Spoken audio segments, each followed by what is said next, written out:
Hey everyone, welcome back to the channel and happy holidays. This is episode 141 of my brand new comics haul series, where I show you guys all the new books that I pick up at my LCS every week. Really big stack this week. I'm kind of intimidated by this many comics. I've had some really light weeks recently, so this is making up for that, I guess. I've got 9 issues in total. It's 6 from Marvel and 3 from Image. Big stack of books here, but I'll start it off with just a free thing that my shop gives me every year. This is like the Marvel calendar that they do.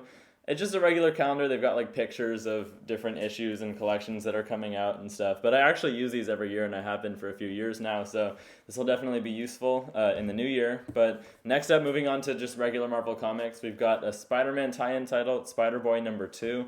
I'm not sure how long I'm going to end up lasting on these Dan Slott Spider-Man titles. I'm going to get to the next one in a second. Also, Spider-Boy, so far in his own ongoing series, it seems like it's really going to be more of like a lighthearted, maybe kind of kid-centered type thing. I don't know if that's the audience that Dan Slott is actually trying to cater to, since, comics are more of an adult audience these days in general. So I'm not sure. But, I mean, good artwork in here. It's definitely kind of a more cartoonish, very bright style. And I like Spider-Boy as a character. I don't mind him as much as a lot of other people do. I think he really gets on some people's nerves. But I don't know. I just maybe he doesn't need his own ongoing series. I feel like he is a really good supporting character in the previous Dan Slott Spider-Man title, and now in the Superior Spider-Man title, which I'll get to in a second. So I feel like he still kind of needs to prove his worth a little bit more for me to want to keep on buying this ongoing series. The first issue is interesting enough. He's being like tracked down by his creator, I guess, some sort of monster person. I'm already forgetting her name. So not nothing too memorable yet, I'd say, but we have a backup story in the back here too, which it looks like is going to be continuing on throughout all these issues. We'll see. I mean, I'm curious what you guys are thinking, but, we got like a $5 price tag on this one. Any new ongoing series that Marvel are launching these days are going to cost that much, so let me know what you guys are thinking of this title so far. Next up, though, like I said, we got Superior Spider-Man #2 also. This is just the replacement for the previous Dan Slott Spider-Man title. It really doesn't live up to its name so much, but I still really enjoyed that first issue. It's very confusing, though. I'd say not a great jumping on point, which I talked about in my review of the issue that I did, but yeah, it has to do with some pretty long-lasting Superior Spider-Man threads from back when Dr. Octopus was Spider-Man. These days, though, we have a completely different status quo, right? There's no way that we're going to actually get Doc Ock as Spider-Man again in this new series, so even though they're kind of marketing it that way, it's probably not actually going to happen. But instead, we have a situation where Doc Ock is involved in Peter Parker's life as Spider-Man. Spider-Boy is also playing a pretty big role in this, and then it has to do with like this villain that they recently introduced in that throwback issue that was set during the original Superior Spider-Man times, hunting down Peter Parker because she thinks that he's responsible for the things that Doc Ock did when he was in control of Peter's body. So a lot going on here, but I mean, Dan Slott is honestly doing a pretty good job on this. I really like the artwork, and just continuing the previous run under a new title, right? So a little bit misleading there. Next up, though, another one from Marvel, another new one. We've got G.O.D.S. #3. I've enjoyed the first 2 issues. I think Jonathan Hickman has a great writing style. It's very intriguing. But I'm still just confused on a lot of stuff. I'm not sure how much the audience is supposed to understand at this point. There's just this whole corner of the Marvel Universe with these gods that are in charge of like kind of maintaining order, I guess, behind the scenes somehow, that have recently been introduced in this series. We've never seen them in any kind of Marvel comics before.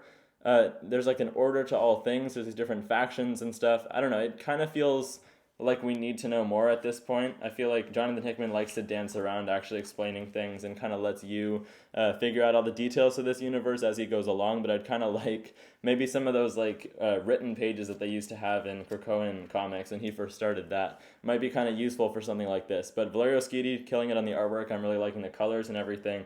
And we'll see about this ongoing. Still a little bit unsure, but it's still enjoyable whether or not I completely understand it. So good comic overall.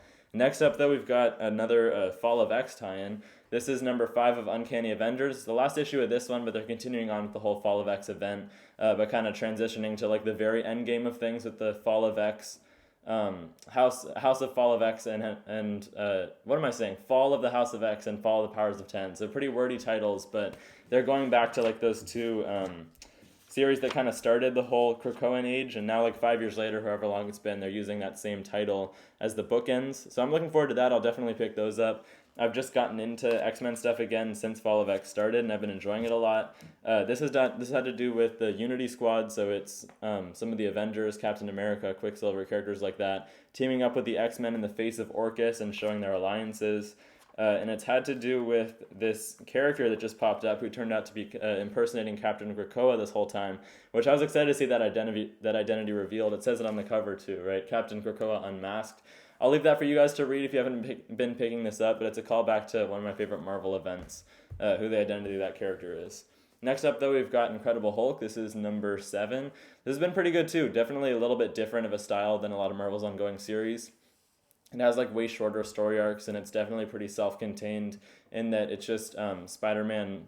It's just Hulk traveling around a certain part of the U.S., kind of in a more southern area, and encountering all these different kinds of monsters and stuff. There's like supposed to be a mother of horrors that's been scheming behind the scenes and has some sort of mastermind plan behind Hulk. But we've also seen a cool dynamic between Hulk and Banner, or at least something that we haven't really had explored recently, where they're completely at odds with each other, right? So Banner has different motives than Hulk. They hate each other, and when one is controlling, the other isn't, but they're just waiting till they get their turn so they can try to fix whatever situation Hulk is in. We've also got like his new protege, kind of sidekick, Rick Jones-esque character, who I'm forgetting the name of, maybe Marlene or something, who's been a good character, also a good addition to the cast. Nick Klein on the artwork here, he's doing just as good as ever, really leaning into the horror side of everything. And yeah, I recommend it so far. It's a good series. That's Hulk number 7. Next up, though, we've got one from one of my favorite writers. This is Doctor Strange number 10 by Jed MacKay. I was not reading that previous Strange series that he put out that was about Clea Strange's time, taking on the mantle of Sorcerer Supreme, but I hopped back on since I've been really liking Jed MacKay's Avengers run, his Moon Knight run. I thought I should give this a shot also. It's turned out to be really interesting and a lot better than I could have hoped, especially because of this insane artwork. Really getting to the trippy weirdness of Doctor Strange like Steve Ditko used to when he created the character and everything. So yeah, also an interesting plot that's been kind of building up all the way to this point. Not sure how long this is going to end up going, this story arc with General Strange, who's like this future version of Doctor Strange, who was released recently from like a prison within Doctor Strange's own mind after his resurrection that like triggered this future wartime version of him who's like hardened by this 5,000-year war he had to be a part of, that he was forced into. And I've been really liking it. This is also a recommendation from me. It's pretty far in now, so maybe grab the trade paperbacks or something if you're looking to get into it. But that's Doctor Strange. Next up, I've got a couple issues, 3 issues actually, from Image Comics. First up here, we've got The Deviant, number 2. I really like the first issue of this one. It's this very creepy, just completely leaning into horror. Unlike some of James Tynion's other comics, like World Tree, Department of Truth and stuff, that have kind of horrific elements to it, but it's also just kind of like a psychological title like those two are. This one is just full on horror. It has to do with this like killer of who has like some sort of serial killer, I guess, that dresses in a Santa Claus suit and has a really long history, and this like journalist that's going after his whole story, or I think it might have been like a comic book writer or something that's trying to write something about them. So it's definitely James Tynion writing a character that's probably a lot like himself, and that's honestly probably the best way for him to get into a character's head and really write him realistically. Conversations, I feel like, are his strongest suit, as well as just interesting concepts like this. And this is supposed to be a pretty long one. I think it's going to be 9 issues in total. Anything by James Tynion is, of course, going to be selling out these days, but I'll be interested to stick with this and see how he does with kind of like a maxi series rather than an ongoing thing like some of the other stuff I've read by him. Next up, we've got Geiger Ground Zero. This is number 2. It's the last issue of this miniseries. It's just going to be a couple issues, and this is serving as kind of an origin story for Geiger, which honestly I don't really feel like we needed that much. This kind of feels like filler before they give us the new Geiger ongoing series that they recently announced. That's part of that whole Ghost Machine like company rebranding that they're launching with like a bunch of creators all teaming together under Image Comics. But yeah, I mean, we were getting a little bit more of the backstory fleshed out that we only had hinted at in the original Geiger miniseries. And correct me if I'm wrong, but I thought that he like died, or at least seemingly did, in that last Geiger miniseries. Spoilers, I guess.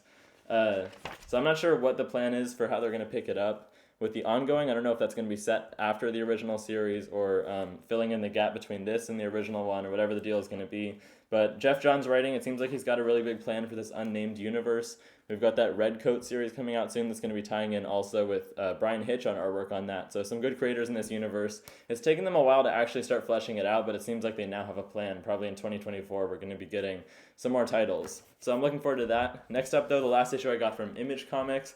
Kind of a sleeper one. I'm not sure how many people are picking this one up, but I've been really liking it. This is Kill Your Darlings, number 4. Interesting concept here. It has to do with the main character who, as a little girl, had this imaginary world that she was really involved in, that she would lose herself in and create whole narratives around and lore and everything. And then she like somehow lost control of her world and ended up manifesting it in real life, which resulted in like her life falling apart and her mom dying and stuff. But this is set, like the main like continuity of the story is set when she's already like a teenager and she's been in a mental facility for a long time. So now she has to like re-enter that world and correct things as this hero that she had painted herself out to be as a little kid. I don't know if I'm doing the premise justice by talking about it here, but it seems like there's still a lot to be explored in this series, and I'm interested to see where they're going to go long term with it, because it's only a few issues in. So hopefully they'll make enough sales to continue putting this one out, because I've been liking it a lot. Those were the 9 issues I picked up for New Comic Book Day this week, though. Not sure when I'm going to get around to reading all of those, but let me know what you guys got if you're able to get down your LCS this week. I know it's a busy holiday season, though.